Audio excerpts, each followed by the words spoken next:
crime, education, unemployment, and Mitt Romney. This time on the cross-section.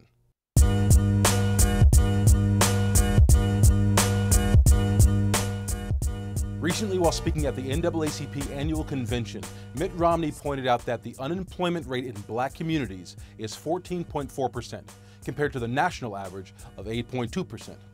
Romney went on to suggest that education was the civil rights issue of our era. And he's right.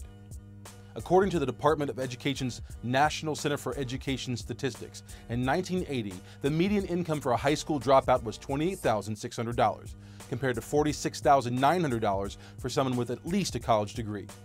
And nearly 30 years later, the figures are even more stark.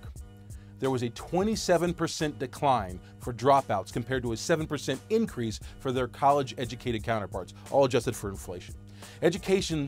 Low education, that is, not only leads to lower wages, but to harder time getting jobs. Not shocking in this world of computers, outsourcing, and automation. You don't have a college degree? Good luck getting a job that pays your bills. And there are a myriad of studies to suggest a strong link between high unemployment and higher crimes like theft. Nothing revelatory, I know, but here's what might be.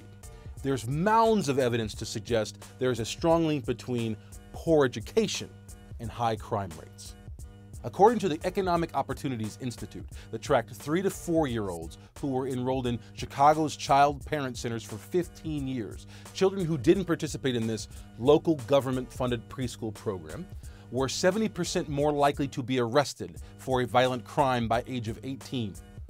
There are numerous national studies that have found at-risk kids who attended quality child care programs showed no more behavior problems at age 8 than did children of college-educated moms.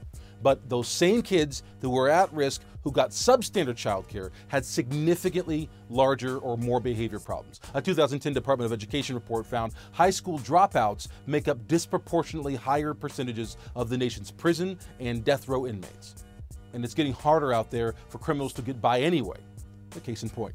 A team of UCLA researchers have designed a complex algorithm that's able to not only help identify crime hotspots, but also assist police in determining who's committing said crimes.